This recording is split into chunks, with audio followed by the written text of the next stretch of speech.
This is the second episode of Road to Nationals, and in this week, my team will play against one of the toughest teams in our region, and this one was stressful. Not just because the results were close, the weather was awful, and I was barely able to put together a lineup as many players dropped out of the match last second. How will we fare this time against a very tough team? Let's find out.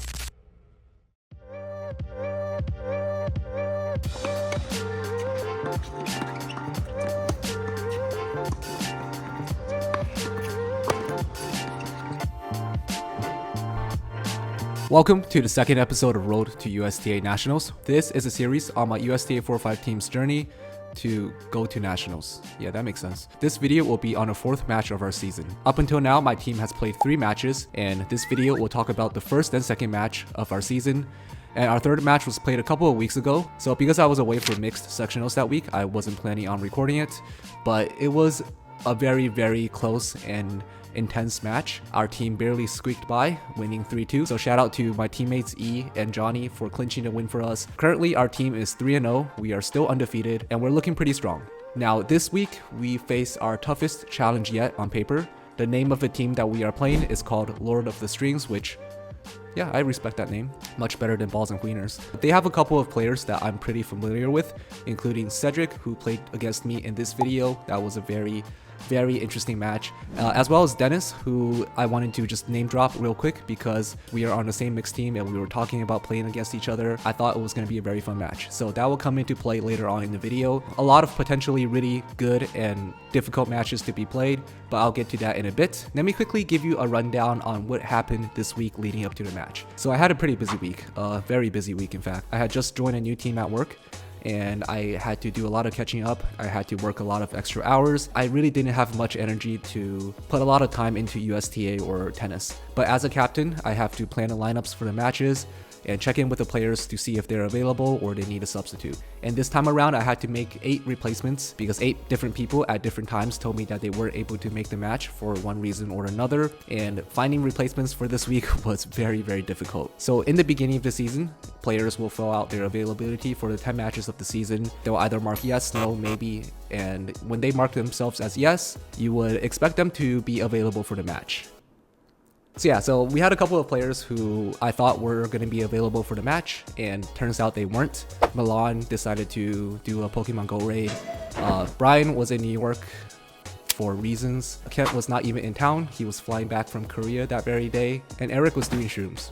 So these were some of the players that I originally was planning to play today, except they weren't able to play, so I had to find replacements. So out of the subs that I found, Donnie had a wrist injury, Kevin had a neck injury from the gym, Kelvin had some family visiting town, and Bill decided that he got bored playing USTA 4.5 because he keeps winning somehow, and he wanted to play 5-0 instead. So he messaged me and my co-captain Sage the afternoon before the match to ask if he could ditch us for a 5-0 match. And me, being a reasonable captain, I told him okay, only if he wins this match. Otherwise, he owes me dinner, so you owe me dinner, Bill. And apart from these guys, the other players were either not available or they had something come up. And overall, it was just a logistical nightmare. And in a team of 26 people, we barely had enough people available for an 8-person match. So I had to go back and forth throughout the entire week, asking people if they were available. And some players were available, some players were only available for a certain time of day. Eventually, with the help of my co-captain Sage, I was able to scrap together a lineup for today's match.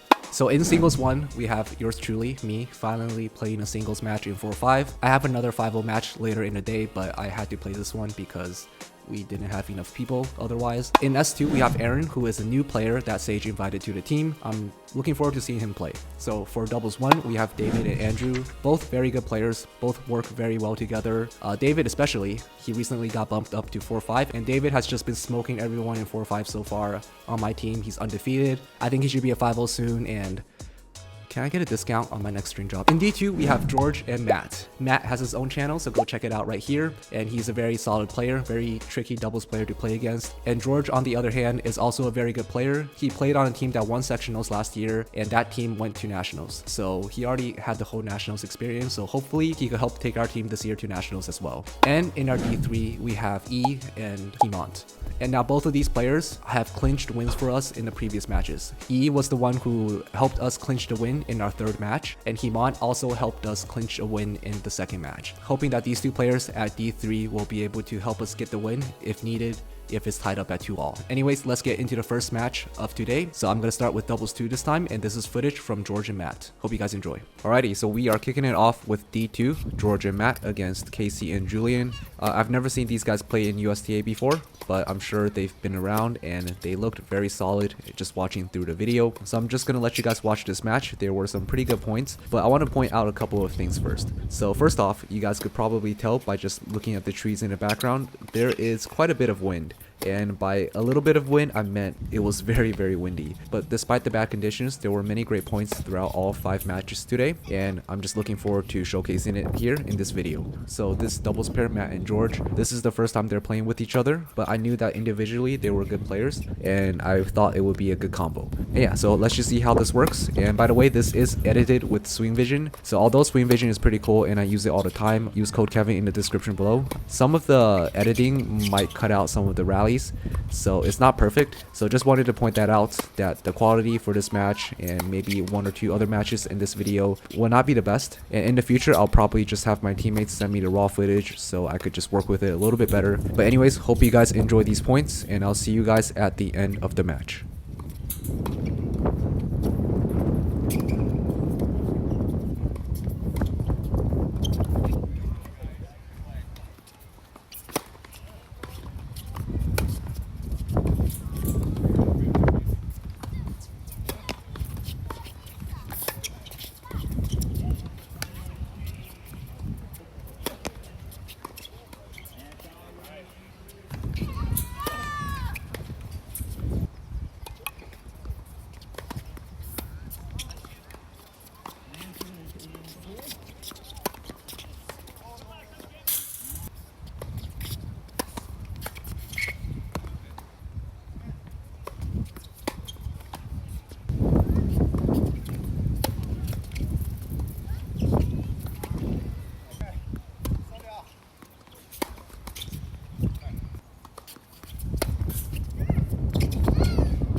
So yeah, that was a very tough match, and as you guys can see, the conditions outside was was not great. It was very windy. It's super hard to get anything going if you're not feeling your best. So we are starting off the day down 0-1. Knowing that their D2 team is a pretty strong pair, I was pretty nervous for the doubles 1 line, because typically doubles 1 is expected to be a tiny bit tougher than doubles 2. That's usually what you expect. So I'm going to pass it on to David, who has been on the channel before, and he's going to give you his perspective on the match. And if you guys haven't checked out David's channel yet, please go check it out in the description below. He has some pretty cool content, and he has been helping me with this series quite a bit. Without him, this series would not be what it is. So please go check him out if you guys have a chance, and I'm going to pass it to David. Hey YouTube, thank you for having me back, Kevin. Today I wanted to introduce a new segment called From the Bleachers. The reason why I'm calling it From the Bleachers, I came up with this because I was thinking, Kevin introduced me as the hype man. I love watching my friends and teammates play. I get hyped off, seeing the crazy shots they make. And one, I actually really enjoy the college environment of college tennis, and so I want to kind of bring that to USTA. Just livens it up and makes it more fun. I'll do similar to what I did last time. We'll watch the video back, we'll analyze kind of my mindset. Kevin touched base on the weather conditions, we'll go over that. I'll also introduce my partner. But before we even get into that, everyone's kind of aware of the format.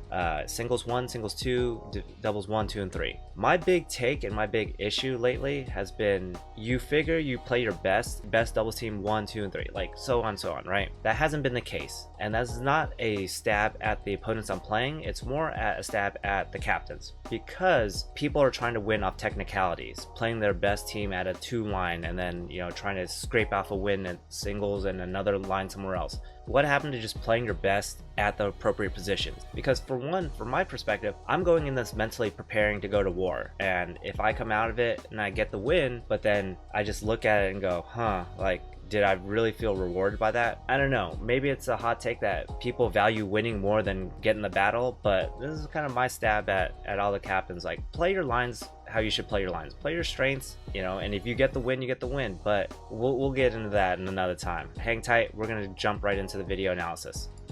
Hey guys, so just load the video back up.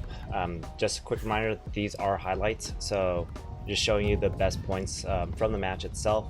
And this is game 1. Right off the bat, we get off to a 15-40. My return was really on, and we get the early break. Wanted to touch base on, you'll hear it in the background, but the wind is gusting, you'll see the trees. The weather conditions were really tough this day, and that was the first thing I noticed when I stepped onto the court for warm-up. Luckily, I had practiced the day before, and I was actually pretty frustrated with the conditions, so mentally I was already there and ready to battle that. The other aspect that was weighing on my mind more was where the team standings were. The team that we're playing right now, on paper, is top 1 or 2 in the region. So I figured we were in for a dogfight. As to how it would shape up in D1, I was willing to go there, just didn't know what to expect. But that doesn't change how I go and how I approach matches. I think, as a doubles player, your goal is essentially make your returns, make your serves, and for me, I'm always consistently thinking about how to set up my partner.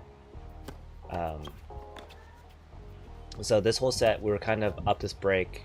I'm going to take a second to actually introduce to you guys Andrew, who's my partner. He's in the bucket hat, long sleeve, long pants. You probably will never see him in shorts. He does everything to avoid the sun, so I'm actually really interested to see how he fares when we come to the hotter temperatures.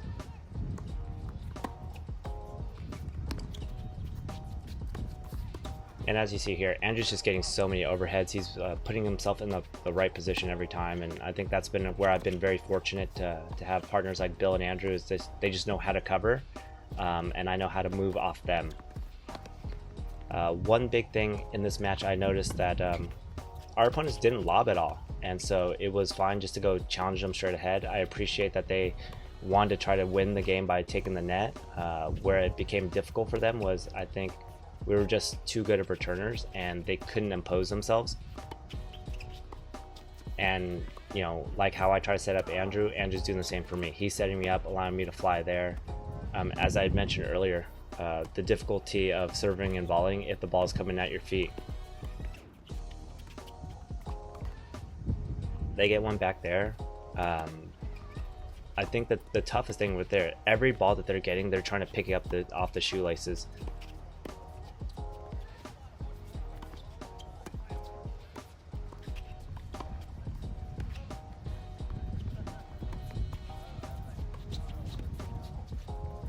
And this is just one of those points where I just, like I had mentioned, that I felt like I was on right there as well. Like every return, I'm pitting back on the shoelaces, and they just felt that pressure.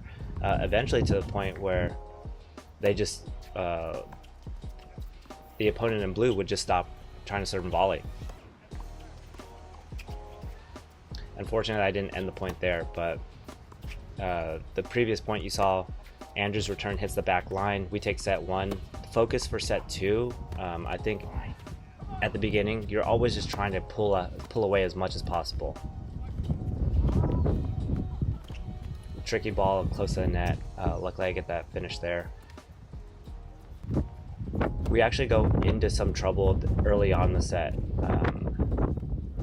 They have a couple break points, and I made a mistake here playing the ball short. One thing I learned in doubles is you just don't play the ball short.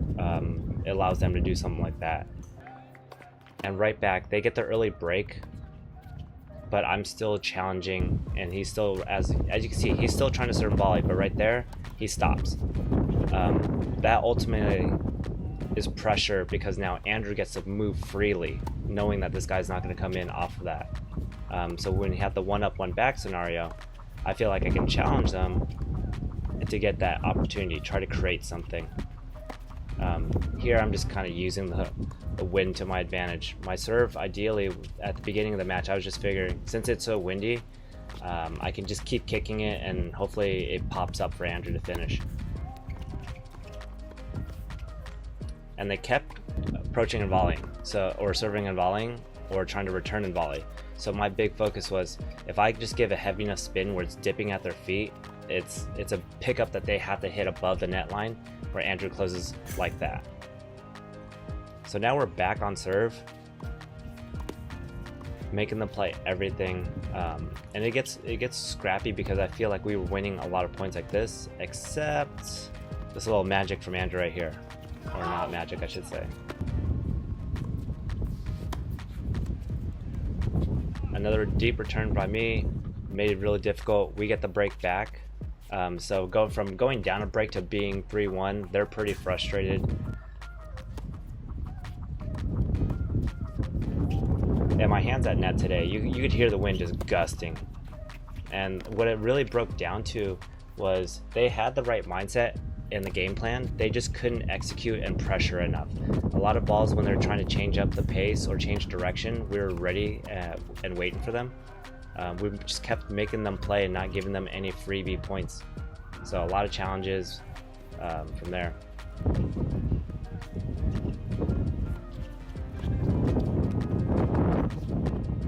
I was kicking myself because I think we had a chance in this game to really push forward and do something. But this is where like the team camaraderie kind of comes in, because the opponent in blue was telling him go. If you wind back the video, you'll see that the opponent in white was slowly edging forward, and that caused miscommunications for them, because the opponent in blue couldn't cover the down the line because he was slowly edging, and he can't see when he's looking like that. Luckily, it's smart on Andrew for getting that. And at this point, I actually felt really dialed in with my serve, so I started bombing them, which my goal was just, okay, let's try to get some freebies and give them a different look, because they've been used to the kick. Here we go, up 5-3. Andrew's serving to close out the match. Pretty standard. We're, every time he's getting brought out wide, I'm covering middle and allowing me to close. Takes his match point. Opponent in blue moves. Andrew crushes it down the line. Appreciate you guys tuning in for this breakdown. I'm signing out. Give it back to Kevin. Talk to you guys soon. So David and Andrew play some pretty lights out tennis, very high quality play from the both of them, and they get a 6-3, 6-3 win. So right now we are tied at 1-all, and I guess it is my turn to play. So let's get right into the match, and I'm going to give you guys a little bit of commentary about how I was feeling at times during the match. Hope you guys enjoy.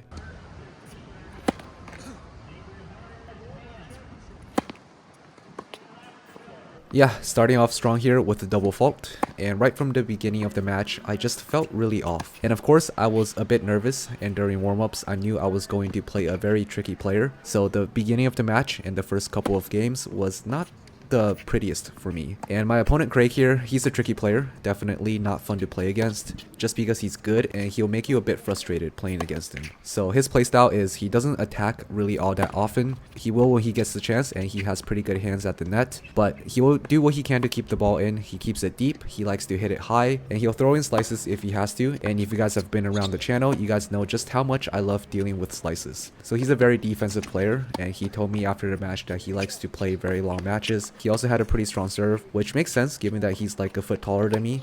So in the beginning, I was also having a bit of trouble returning it. And that being said, the wind also did not help at all. It was very hard for me to find my rhythm, and having to deal with 20-mile-per-hour wind while doing that was just not very helpful. So I get off to a very rocky start. I get broken right away, and I was trying to make things happen, but just missing every time I went for something. And it started to look a lot like the match I had against Hassan, which is the most viewed video on this channel, where I essentially am just beating myself and making too many mistakes.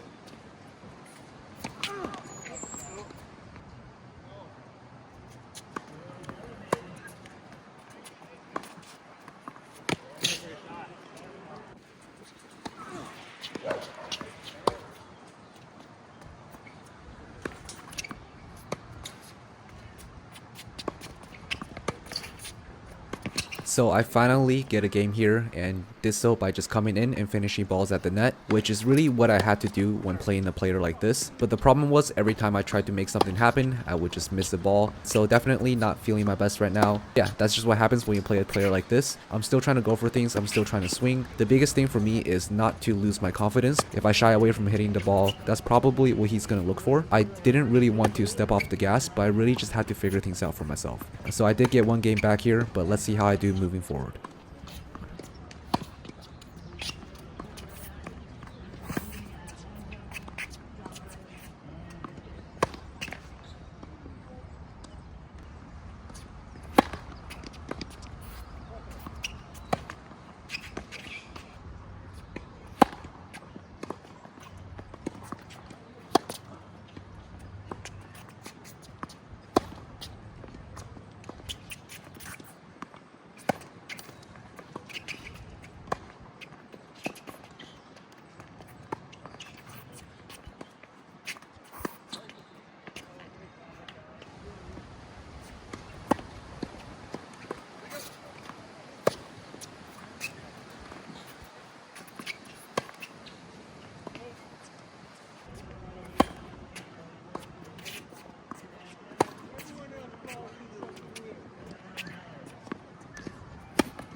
So coming into this match, I was not expecting myself to be down 2 breaks. Not feeling the best right now, definitely not playing the best tennis I can be, but starting here, things started to work a little bit better for me. During the changeover, I just told myself to just be more relaxed, play my game, and even though I am not playing the best right now, I can still figure things out. I know my level is there, and I think I just talked myself into playing a little bit better in this game.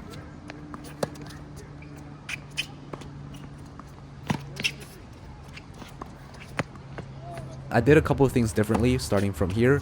I became a lot more patient. Obviously, I'm still looking for chances to come into the net, and I focused more on just getting depth and moving my opponent around rather than going for very heavy shots, rather than trying to swing really fast. I'm just trying to place the ball, trying to get the ball over the net, play long points if I have to, and find opportunities to come into the net using my forehand. And so starting from here, I think things started to look a little bit better for me. Obviously, I am not in the clear yet. Still have to play some pretty good tennis to get myself out of this hole I dug myself.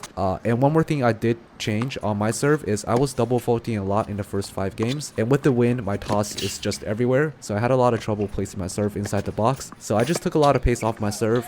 he wasn't really doing anything to attack my serve, so all I did was just try to get the serve in, and that definitely helped me in my service games.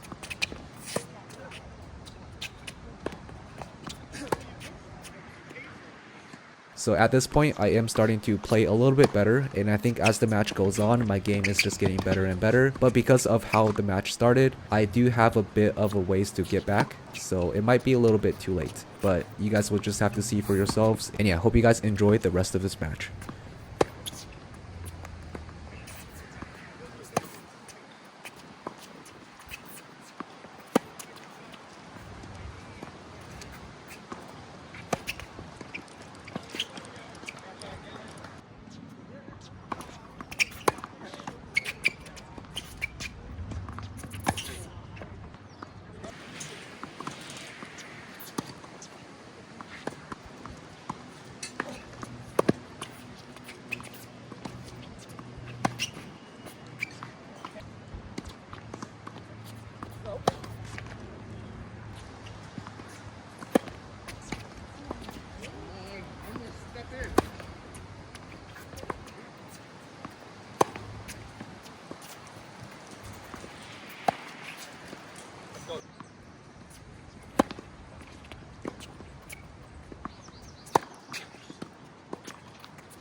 Okay, so that was a tough win, but a win is a win, and I'm happy that I was able to make things work and make things click towards the middle of the first set. It took a while for me to get things going, and with the weather and with the conditions, it was really hard for me to make an adjustment, especially playing against a tricky player like Craig, but happy to get the win. So with that win, we are now up 2-1. And now we are going to get to singles 2, which is going to be Aaron versus Dennis. Now Dennis is a very, very tough opponent. I was looking forward to playing him. He used to play Division 1 tennis. So this is definitely going to be a tough and fun match to watch. And let's get right into it. So I wasn't able to record the first set of this match, but shout out to Sage for helping set up his phone in order to get this match footage, even though it was a bit crooked. So right now, Aaron is currently down 2-6 from the first set. Just like George, he also went to 4.5 nationals last year, and he played Division 1 college a while back. To be fair, it was quite a while back. He looks a lot younger than he is, but that being said, he's still a very strong player, definitely a strong 4.5. And in this match, he managed the conditions today very, very well. And from this angle, you could definitely see the wind just pushing the ball everywhere,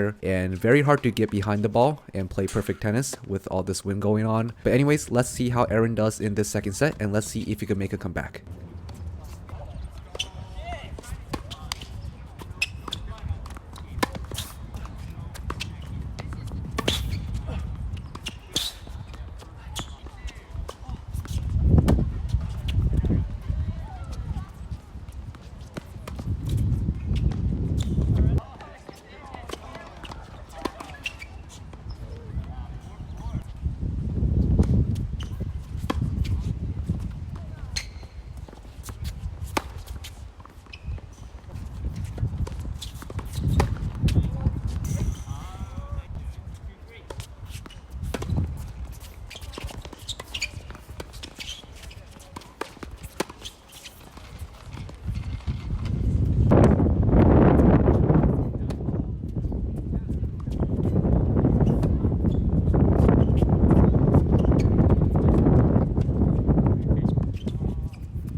Another tough match. Dennis was just playing really, really well, and unfortunately couldn't get the win there. So yeah, once again, our team is at 2-all. So we have one more match to decide who wins. So at this point, I had to leave for my 5-0 match. For the last match, I had a couple of my friends film on the side. So this time we have E and Hemont playing. And like I mentioned earlier, these two guys have clinched wins for us in our second and third matches. So let's see if they could do it again here. Alrighty, so here we are with the final match, and just for reference, E and Hemont are both wearing gray shirts, so you guys will know who to root for. So for this last match, we were only able to get a couple of points, so just to keep things suspenseful, I'm not going to add a scoreboard. And before I left, it was very intense. It was 5-all in the first set, so I'm just going to leave it at that. I'm going to let you guys watch the rest of these points, and let's see who wins at the end.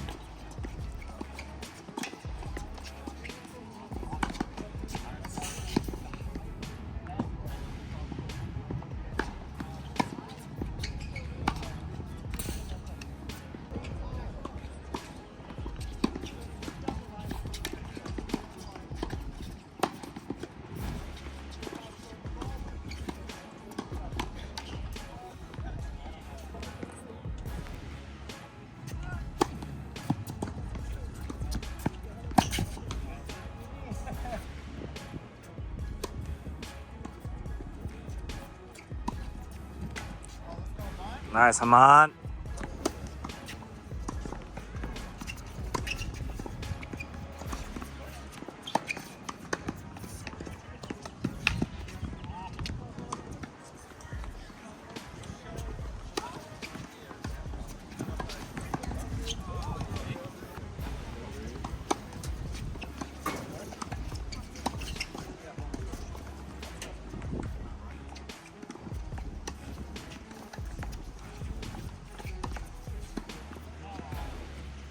Let's go, boys. Once again, they pulled through, and we were able to get a win in our 4th match of the season. So our team is currently 4-0 right now. We are on the top of the standings in our region, and we are looking pretty strong right now. But yeah, what a match. What a week. Definitely stressful, but not once did I regret ever captaining a 4-5 team. When you have a team full of reliable, friendly, and just good tennis players, you can kind of put your faith in your teammates and be confident that they're going to pull through. Even though there were many last-minute changes to our lineup today, and even though a lot of people had to fill in last minute, I'm pretty confident in my teammates that whatever lineup we do put out, it's going to be strong and they're going to give their best, and it's going to be a fight. So hope you guys enjoyed the 2nd episode of Road to Nationals. If you guys did, be sure to leave a like and comment, and also hit that sub button if you guys want to join us on this journey. And yeah, very lucky to have this team. Thank you guys for watching up to this point, and I'll see you guys in the next video. Hope you guys enjoyed.